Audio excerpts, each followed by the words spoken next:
Mən güləşdə də professional şəkildə məşğul olmuşdum və güləş bazam çox yaxşı idi. Onlar güləş fəndlərinə atırdım, yerdə döyürdüm, bərk vururdum. Şok olmuşdular. Bu kimdir girib zala? Bu cürlə bizlə rəftar eləyir. Vətən uzaqda deyil proqramının bu dəfəki qonağı Amerikada parlaq qələbələr qazanan Azərbaycanlı idmançı. Biraz bəlağətli desək, Amerikanı fəth edən Mirəli Hüseynovdur.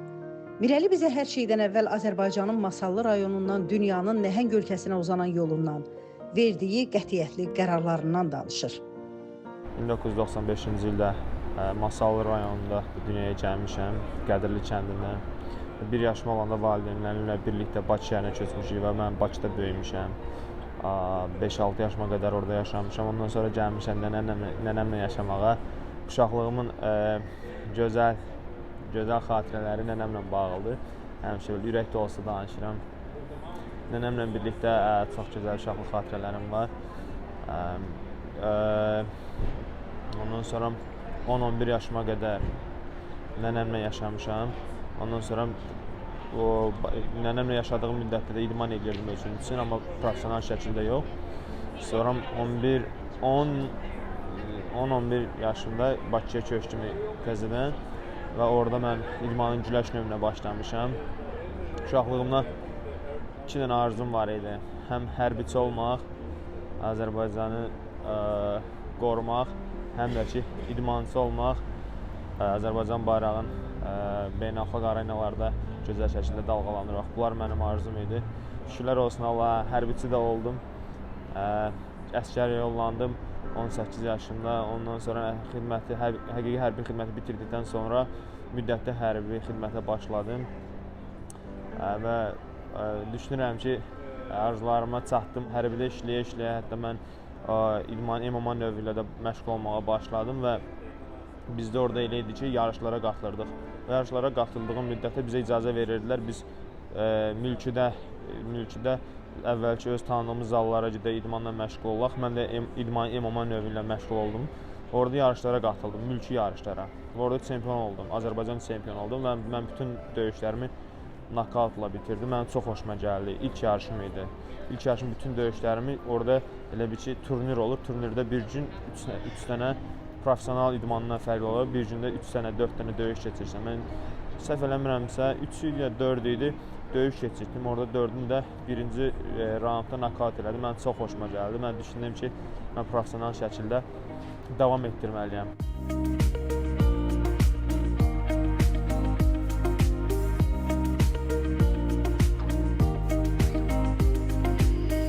İdmanın MMA növünə başlayandan sonra, professional şəkildə Azərbaycanda yarışlara qatılandan sonra mənə daha da cəlb elədi. Çünki döyüşlərim hamısını nokautla bitirirdim. Mənə daha da stimul verirdi, motivasiya verirdi mənə. Mən də dəhşət bağlanırdım bu idmana. Mən çox xoşbəxt eləyirdi. Bir müddət Azərbaycanda məşğul oldum, araşdırdım, gördüm ki, Amerikada daha yaxşı fürsət var. Mən düşündüm ki, Amerikaya gəlməliyəm. Ailəmlə də qərarımı bölüşdüm. Onlar da mənə sağ olsunlar. Hər zaman mənim dəstəyi olublar, qərarlarıma hörmətlə yanaşıblar. Bu qərarlarıma mənə hörmətlə yanaşdılar, mənə dəstək oldular. Gəldim bura. Burada 2021-ci ildə gəldim Kaliforniyada Amerika Kickboxing Akademiyada başladım idmana. Orada ilk öncə gələndə məni tanımırdılar, qəbul eləmək istəmirdilər. Mənə xahiş elədim ki, hətta dostumla getmişim Şampanla ora. Kimi o ingilis dilində mən yaxşı danışa bilmirdim. Məni tərcümə eləyirdi, mənə kömək eləyirdi. Xahiş elədi ki, bir gün mənə şans verin, Ondan sonra əgər görsəz ki, sizi qane eləmirəm, deyərsiniz ki, yox, gəlməyəcəm. Mən həmin günü xatırlayıram. Həmin gün zala girdim.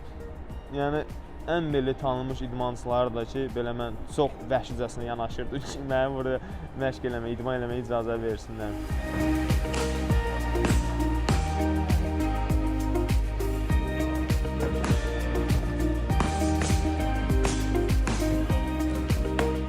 Mən güləşdə də professional şəkildə məşğul olmuşdum və güləş bazam çox yaxşı idi.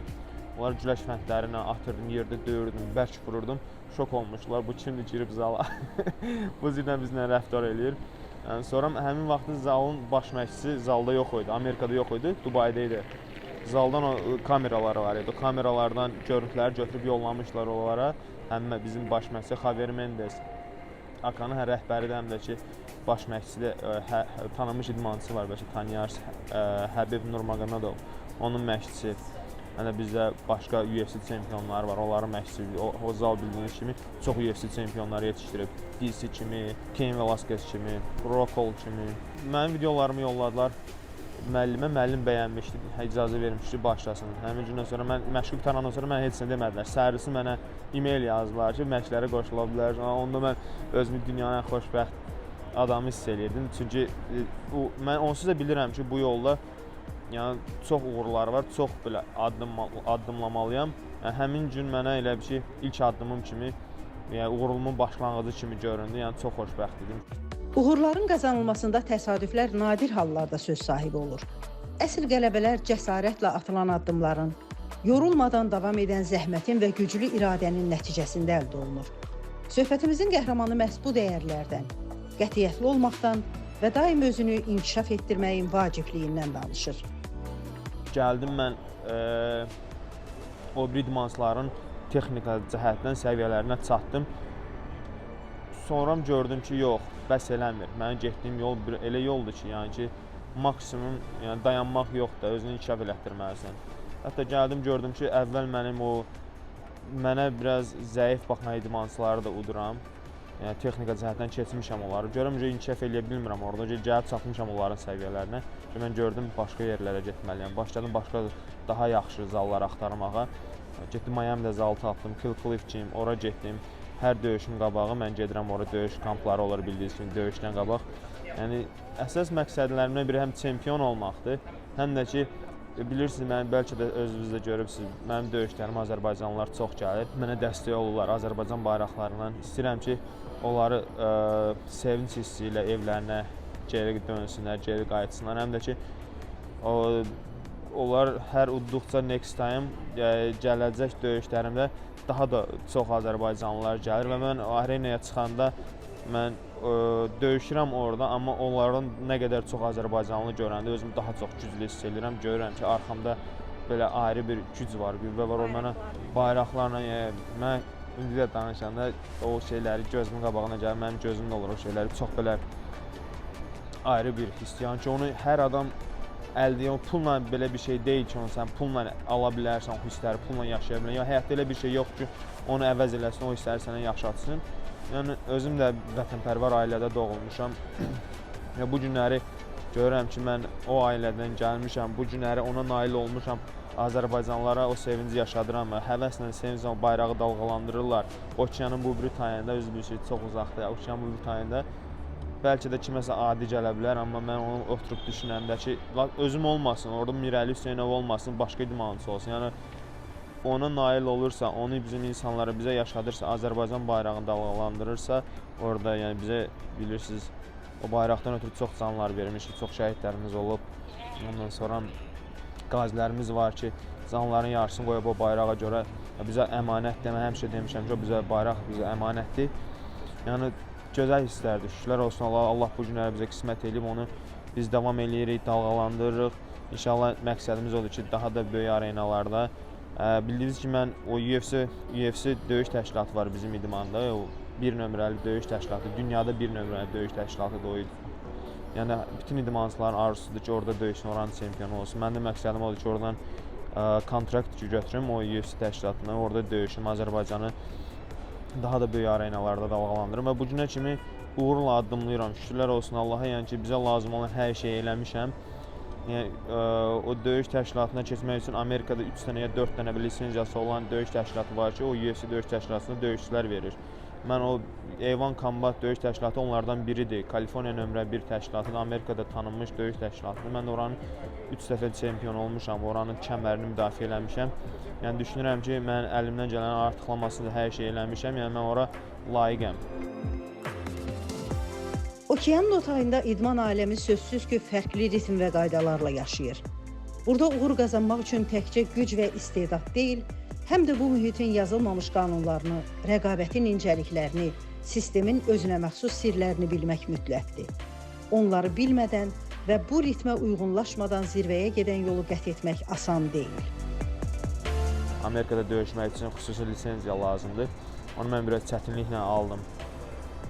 döyüşlərə qatıla bilmirdim. 2 ilə yaxın mən səhər axşam məşq elədim, amma inanırdım, ümidim var idi ki, yəni mən bunu istəyirəmsə əldə edəcəm. Həmin vaxtlar düzdür, çox çətin olurdu. Həm döyüşə çıxa bilmirsən, bəzən ümidsizlik olur ki, bəlkə sən ala bilməzsən, bəlkə sənin çəkdiyin zəhmət hədər gedir, amma içində belə ümid var idi ki, güc var idi, həvəs var idi, enerji var idi ki, mən bunu başara bilərəm. Şükürlər olsun, lisenziyanı aldım. Sizə deyim, 2023-cü ildə 2023-cü lisenziyanı alandan sonra ilk döyüşüm olmuşdu. Latin Amerikasından gələn bir idmançı, inamlı qələbə qazandım onun üstündə. Yəni mənim o nəticəsiz, bəzən kiməsə səbəbsiz gəlir ki, döyüşə bilmirəm, amma məşq edir, amma çox gözəl özünü sübut elədi ki, mən məşqlərimi dayanmadım. Onun nəticəsi olaraq mən çox gözəl qələbə qazandım. İlk döyüşümdə çox Azərbaycanlılar gəlmişdi. Hətta mənim bütün döyüşlərimdən də çox ilk döyüşümə gələn Azərbaycanlılar maraqlı idi ki, misal üçün tanıyırdılar, dostlarım, mən ətrafım çoxdur. Həm də ki, bir-birlərinə paylaşırdılar, bir-birlərinə bölüşürlər ki, falan müddətdə Mirəli Hüseynovun döyüşü olacaq. Yəni çox Azərbaycanlılar gəlmişdi orada. Şükürlər olsun, inamlı qələbə qazandım, mənə daha da stimul verdi. Orada birinci döyüşümdür. Burada bilirsiniz ki, söhbət soruşurlar ki, hara alırsan, deyəndə ki, Azərbaycan, hətta bunu tələffüz eləyə bilmirlər o ölkə haradır. Yəni çox bizə lazım, bizim ölkəmizin, bizim vətənimizin tanınmağa ehtiyacı var həqiqətən. Orada misal üçün mənim dostlarım soruşurdu. Mən orada döyüşəndə şok olmuşlar. Bu hara idmançısıdır, hara bayrağıdır bu? Orada misal üçün mənim o dostlarım, o döyüşə gələnləri, bayrağı özlərinə dalğalandıranlar, xaricilərə, Amerikanlara deyirdilər, başa salırlar ki, bu Amerikadır, hansı ölkəyə yaxındır belə. Onlar Azərbaycan hansı ölkəyə yaxındır, haradır, əhalisi nə qədərdir, necədir? Azərbaycan haqqında məlumat verir. Sonra mənə deyirdilər, sonra videoları göstərirdilər ki, bu mənim fərqi yoxdur. Misal bir nəfər də orada mən nail oluram ki, Azərbaycanı tanıyırlar mənim sayəmdə. Mənim üçün böyük bir uğurdur artıq. Söhbət əsnasında Mirəli Hüseynovun anasına verdiyi sualı xatırlaması sadəcə şirin bir xatirə deyil. Bu, vətən və ana sevgisinin şəkli kimidir. O müharibə dövründə anama sual vermişdim ki, ana mən vətən yoxsa ana, yəni ki, ana mənə demişdi ki, vətənsiz ana olmur. Yəni ilk öncə vətən, ilk öncə bayraq həmişə üstün tutmalıyıq. Mən bu ailədən doğulmuşam, bu ailədə tərbiyə almışam, bu ailədə böyümüşəm. Şükürlər olsun Allaha, fəxr edirəm, mən bu günləri Azərbaycan layiqincə təmsil edirəm. Bütün çətinliklərdən öncə insanın ən belə çətinliyi o olur ki, sən sevdiklərindən, ailəndən kənarda yaşayırsan, onlara ürəyin istəyən vaxtı vaxt keçirdə bilmirsən, onlarla toxuna bilmirsən, onlarla danışa vaxt keçirdə bilmirsən, ən çətin vəziyyət odur. İkincisi ki, onlar, misal üçün, anam həmişə mənə dua eləyirdi ki, yəni anamın dualarını, mən də biraz elə bir ki, dinə bağlı adamam, dində də bizə deyirlər ki, ananın duası çox vacibdir, çox önəmlidir, yəni istənilən bir nailiyyəti əldə eləmək olar ananın duasının sayəsində. Mənim anam həmişə mənə dua eləyib, gecə-gündüz. Şükürlər olsun, Allah bütün analara can sağlığı versin. Şimdi onlar həmişə mənə motivasiya verirdi, onların mənə dəstəyi sayəsində mən də enerji tapırdım özümdə. İkincisi də ki, maddiyyatdır. Burada ilk təzə gəlibsən, Amerikaya tanımadığın ölkədir. Misal üçün, Amerika bizim bildiyimiz kimi, o bir qonşu ölkələrimiz kimi deyil. Misal üçün, qonşu ölkələrimiz Azərbaycandan gedirlər işləməyə, nədənsə ötürü tez adaptasiya olmaq olur. Amerika elədir ki, tamam fərqli bir şeydir. Çox çətin adaptasiya olursan, bura öyrənirsən. Misal üçün, mən 4 ildir ki, buradayam, hələ də mənim tam adaptasiya olmamışam. Bəlkə də lazımdır ki, 10 il, 15 il burada tam adaptasiya olasan. Maddiyyat olur. Maddiyyatı ki, o yola düşənə qədər həm idmanını eləməlisən, həm belə bir ki, ürəyin istəyən nailiyyətləri vermək üçün güclü şəkildə idmanına fokuslanmalısan, idmanına adaptasiya olmalısan, qırağa vaxt ayırmamalısan. Amma mən eyni zamanda həm idmanımı eləyirdim, həm işləyirdim, o idman xərclərimi, həm ailəmin də mənim öhdəliyimdədir. Yəni şükürlər olsun Allah, yenə də öhdəsindən gəldim.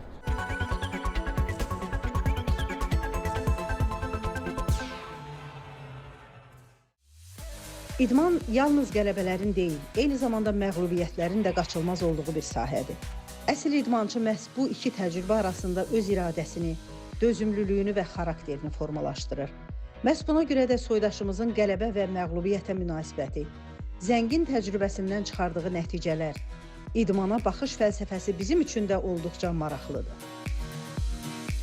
ümumiyyətlə düşünmürəm ki, həyatda insan məğlub olmaq deyə bir şey yoxdur. Məsələn, ağıllı insan olur ki, o məğlubiyyətdən özünə dərs çıxardır, oradan nəsə öyrənir və əgər sən oradan öyrənirsənsə, sən demək qalib ayrılırsan.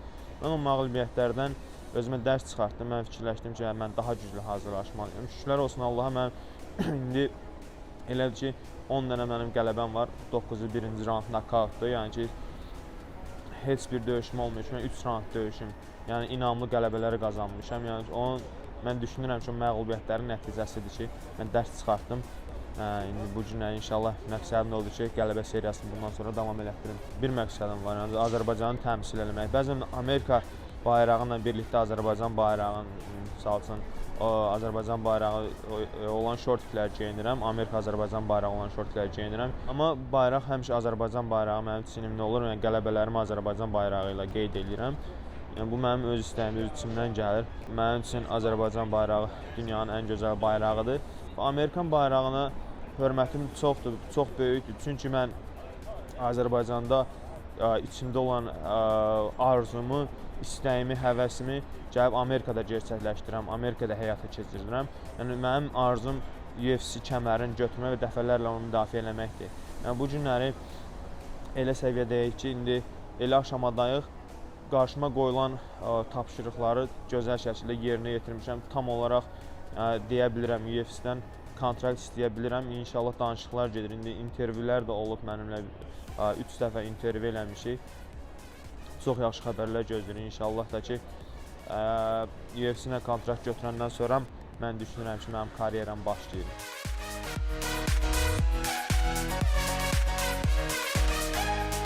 Bəzən elə hallar olur, Azərbaycandan idmançılar gəlir. Misal üçün, mənim uşaqlıqda bir yerdə məşq elədiyim uşaqlar var, onlar gəlirlər Amerikaya və mənə sual verirlər ki, misal üçün, 4 ildir buradasan, təcrübələrini mənlə bölüş. Birində mənim o həmin hadisələrdən biri başıma gəldi. Mən ona kimi heç keçdiyim yolları düşünməmişdim, ağlıma gəlmirdi. O mənə o sualı verəndən sonra ki, təcrübələrimi mənlə bölüş, mən ondan sonra ağlıma gəldi mənim təcrübələrim. Oturdum fikirləşməyə hansı yollardan keçmişəm. Mən həqiqətən çox çətin yollardan keçmişəm. O yolları elə bil ki, dözmək üçün sənin içində o qədər böyük bir arzu olmalıdır ki, o qədər bir həvəs olmalıdır ki, yəni o sənin bütün çətinliklərə güc gəlsin. Şükürlər olsun, mənim o arzu istək, həm uşaq vaxtından da Azərbaycanda vəziyyət elədi ki, mənim maşınım yox idi, məşqlərə gedirdim, uzaq yol gedirdim. Məşqdən sonra yorğun olurdum, evə gəlmək, metroda, avtobusdan istifadə edirəm, amma mən 1 qram olsun yormurdu. Mən sabahsı gün, ertəsi gün mən məşqlərə gedəndə həvəslə gedirdim. Evə gəlirdim, dincəlirdim, ertəsi gün məşqlərə gedəndə daha da həvəslə gedirdim. Misal üçün, mən sumkamı toplayıb məşqə gedəndə mən sevinirdim ki, məşqin vaxtı gəldi, məşqə gedim. Yəni bütün çətinliklər mənə çox asan gəlirdi. Burada da eləmsin, amma misal üçün mən o idmançıya məsləhət gördüm ki, ilk öncə, yəni sənin bu qarşıya qoyduğun hədəf, arzu, istək, sən nəyə bənzər? Mən ona misal çəkdim ki, misal üçün sən hovuzun dibindəsən, sənin ayağından daş bağlan, ağırlıq bağlan, sən suyun altındasan. Sən yaşamaq üçün çıxmalısan çölə. Necə çabalayırsan, sən çıxasan çölə, yaşayasan da. O dedi ki, yəni əlimdən gələn hər şeyi eləyərəm də, hər şeyi eləyərəm, baxmaram ki, ayağımda daş var, nə var, nə yox. Yəni mən çalışaram ki, bir məqsədim olacaq ki, mən qalxım, çıxım, nəfəs alım, yaşamaq üçün. Bax bilən sənin arzu istəyində o yaşamaq qədər önəmli olmalıdır sənin üçün. Əgər o varsa səndə, sən hər şeyə güc gələcəksən, hər şeyin öhdəsindən gələcəksən. Amerika onun düşüncə tərzinə, həyata və insanlara baxışına təsir edibmi? Sualına həmsöhbətimizin cavabı qısa, lakin olduqca aydın və düşündürücüdür. Bura gələndən sonra indi yavaş-yavaş beynimdən insanları qınanmamağa çalışıram. Çünki heç kim mükəmməl olmaq məcburiyyətində deyil. Yəni, o da mənim həyatımı rahatlaşdırır, asanlaşdırır. Yəni, Amerikanın mənə verdiklərindən biri də budur.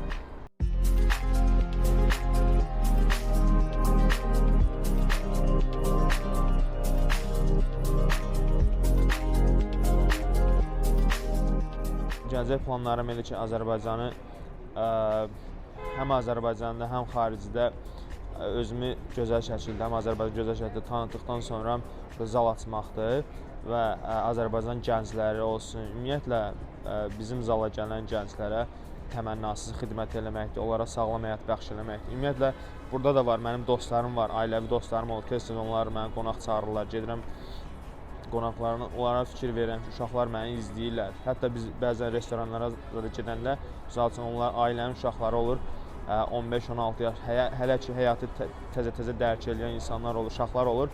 Yəni mənə fikir verirlər. Hətta nə yemək order eləyirəm, ona qədər fikir verirlər, onu order eləyirlər. Mən çalışıram ki, gənc nəslə yaxşı mənada örnək olum. Həm onlara motivasiya olum, çünki nə qarşında nə çətinlik olursa olsun, yəni mümkündür onların öhdəsindən gəlmək. Yəni bir şey beynimizdə olsun ki, yəni siz hədəflərinizi bəlirləyin. Yəni nə qədər bu hədəfləri istəyirsiniz, onu özünüzə məqsəd qoyun, onun öhdəsindən gəlin. Bir də ki, bəzən idmançılarımız var bizim, onlara demək istəyirəm. Bəlkə də fərqlərində deyirlər, o hərəkətləri eləyirlər. Yəni sizi izləyirlər, gənc nəsil izləyirlər. Bu professional idmançılara da sözüm. Yəni hətta Instagram səhifənizdə, sonra ümumiyyətlə bütün sosial şəbəkələrinizdə paylaşdığınız hər şeyə diqqət eləyin.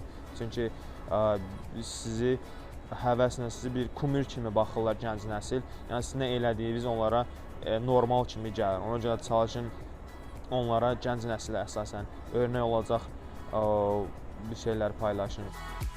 Xarakterini fiziki güclə mənəvi zənginliyin harmoniyası ilə möhkəmləndirən Mirəli Hüseynov həyatında dostlarının da silinməz izləri və xüsusi yerləri olduğunu da dilə gətirir. Azərbaycanda idmanla məşğul oldum, nailiyyətlər verdim. Ondan sonra gördüm nəticəsiz olur, növbəti mərhələyə keçə bilmirəm. Mən hər şeyin başını buraxdım, gəmiçiliyi oxumağa getdim Türkiyəyə. Mən həm eyni anda idmanla məşğul oldum Türkiyədə, həm gəmiçiliyi oxuyurdum, həm də.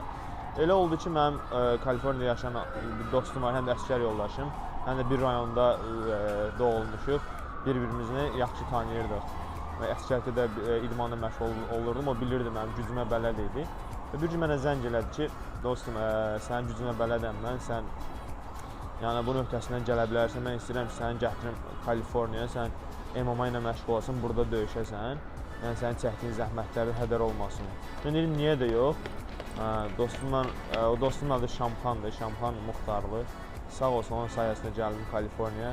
Yəni gəldiyim gündən bu günə qədər mənə çox yaxşı dəstək olur, bütün döyüşlərimdə, qələbələrimdə. Qələbələrimdə mənim sevincimə necə yanaşırsa, necə mənimlə sevinci bölüşürsə, mənim məğlubiyyətimdə də həmişə mənim yanımda olub. İnsan bəzən elə olur ki, çətin anları olur. Yəni kiçik bir sözə ehtiyacı olur ki, onda bir böyük güc yaratsın, böyük enerji yaratsın, təzədən başlasın. Yəni Şamxan hər zaman bu mənim üçün eləyib. Bir də Azərbaycan idmançılarının bu əfsanəsindən danışım sizə. Fariz Məmmədov, Azərbaycanın boksyoru, əfsanəsi. O mənim yanımda olur, hər zaman mənim dəstək olur, sağ olsun.